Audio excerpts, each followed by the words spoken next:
So Montreal just dropped a new trailer for their upcoming game Gotham Knights at DC FanDome, and I could not wait to get my hands on it. After days of teases and months of rumors, we finally got to see what the game has in store for fans. But one big question looms: has the Court of Owls turned our Batman into a Talon? I break down the new game and give my thoughts. Before we get there, guys, hit that like button because liking these videos lets me know that you love them. Make sure to subscribe notification bell so you miss any videos just like this one and all my DC FanDome coverage. Let's get to the news. Leading up to the DC FanDome, Montreal tweeted daily cryptic messages with clues and teases which would give us a better picture at what the game would be about. Well, now the day is here and the game is simply titled Gotham Knights. No Batman in the title. But in this game, instead of the Cape Crusader, we now have the Bat family, consisting of Red Hood, Nightwing, Batgirl, and Robin, battling against a secret society known as the Court of Owls and other villains including Mr. Freeze. The trailer looked amazing and the visuals looked top-notch for a next-gen title, but one thing I couldn't get out of my head while watching the trailer was, is Batman really dead? So the previous Batman Arkham Knight video game contains two different endings following the conclusion of the main story in the game. One is the incomplete Night Protocol ending, and the second is a complete protocol ending. The Nightfall Protocol was a contingency plan devised by Bruce Wayne in the event that his identity as Batman was compromised. The complete Nightfall Protocol shows Batman taking off his cowl for the last time and flying out of Gotham with the Batmobile in tow. As he arrives back at Wayne Manor, dozens of reporters have already camped out waiting for the return of Bruce Wayne. As Bruce lands the Batwing on the front lawn and heads inside, he confirms his desire to go along with the protocol.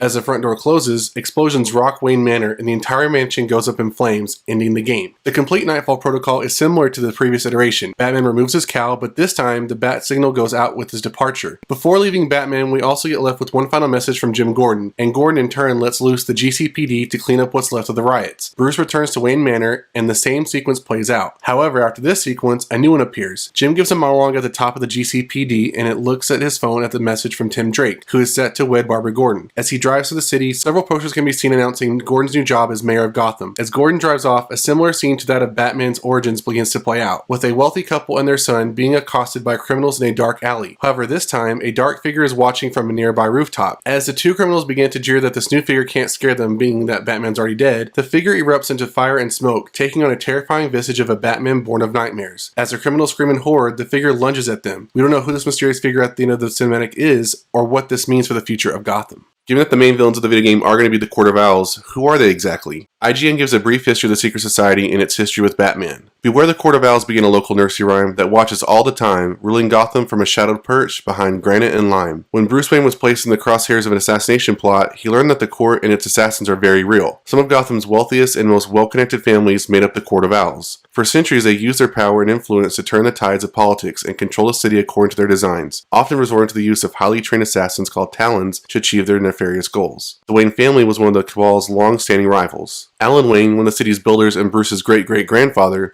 was plagued by the Court of Owls until they tortured him to death in 1922. As a boy, Bruce himself has heeded the legend and is suspected that the court has some type of involvement in his parents' deaths, believing that their murder was too random to be mere coincidence. In many ways, it was my first case as a detective, he told Dick Grayson. Bruce found no trace of them or their involvement in the Wayne's deaths. He sporadically looked into the society as he honed his skills as an adult, but the court eluded his sight until he became a target himself. After surviving the assassination attempt, Batman deduced the location of their hideouts, the first of which was founded as long ago as the 1800s. The Dark Knight quickly earned the group's ire, and the Court of Owls declared war on the city they intended to keep ruling. They deemed it the Night of the Owls, and its events reverberated across multiple titles in the DC universe. As the court targeted Gotham's leaders for assassination during the Long Night, and succeeded in eliminating many of them, the fight to save the city would involve every member of the Bat family, from Jason Todd to Barbara Gordon, Alfred Pennyworth, and even the Batcave itself. Batman and his allies ultimately triumphed, and before the ruling members of the group could be brought to justice, they seemingly committed suicide, leaving Batman without answers to his many questions about this elusive and powerful organization. The Court of Owls were defeated, but not completely gone, disappearing into shadows once again. So the debut trailer for Gotham Knights opens with a voiceover describing a disaster in Gotham City and Bruce Wayne's body seemingly found in the rubble. Among the characters shown are Batgirl, Robin, Nightwing, and the Red Hood. Official descriptions of each character in the game tease some of the unique abilities each brings to the table. Batgirl, also known as Barbara Gordon, is a determined fighter and a skilled hacker. As the daughter of deceased Gotham Commissioner Jim Gordon, she had helped Batman as Oracle in the past. Now, after years of recovery and preparation, she is ready to step into her new role, wielding her melee tonfa and harnessing her training in kickboxing, capoeira, and jiu-jitsu. Nightwing is Dick Grayson, Grayson, the first Robin, who was Batman's protege before becoming a hero in his own right. He's a natural leader and the eldest and wisest member of the Batman family. Nightwing's mastery in acrobatics is complemented by his expertise use of his signature dual Eskrima sticks, making him proficient at taking out enemies. Red Hood, formerly known as Jason Todd, is an intense and volatile anti-hero, which stems from his death and forced resurrection by one of Batman's most dangerous foes. Red Hood has trouble keeping his temper in check, but will not hesitate to step into the line of fire when a friend is threatened. His training has given him peak human strength and proficiency in multiple combat techniques, with all manners of weapons, both traditional and high-tech. Robin is Tim Drake, the young prodigy and genius of the team, who is a master of deductive reasoning. As a true believer in Batman's mission, he is motivated by the conviction that Gotham City needs protecting and hopes to be the type of hero Batman personified. An expert fighter armed with his collapsible quarterstaff and skilled in a variety of stealth techniques, Robin also possesses a background in combined psychological warfare and behavioral sciences. So even though Batman's name is not in the title, could he be a villain? Comicbook.com has a theory that Batman could be a villain in the Gotham Knights game. In the final scenes of the trailer, the owls are talking about what's happened, combined with the reveal of a coffin that has a mysterious person in it. This could mean that Bruce Wayne is being brought back as a Talon. If that's the case, then there are some questions like how did the Court of Owls get a hold of Bruce Wayne's body? And how are they able to bring him back from the dead? As I've said in my brief history of the Court of Owls, the Talons are minions of the secret society. They are typically trained from a young age to be assassins, but they aren't actually part of the Talons until they die. When they are needed, the serum inside them is activated to bring them back to life. And when their job is done, they go back into a deep slumber. If that tease ends up being true, and it seems the next Talon is Batman himself, then he's going to face his own family throughout the game. So what do you think?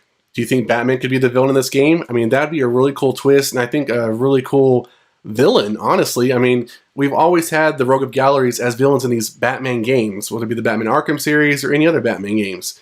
So it'd be kind of cool to have this, newer generation of the Bat family as heroes having to go against a secret society who has now taken their loved one and, mentor and strengthen them up to fight against him. I think it sets for an awesome battle, and I am ready for it. Let me know your thoughts in the comments below, but I'm thinking that everybody's going to be excited for this new Batman game. And that's it for this video, guys. If you enjoyed, hit that like button. If you want to see more videos just like this one, including all my DC FanDome coverage, hit the notification bell. And I'll see you guys next time on the Mashup.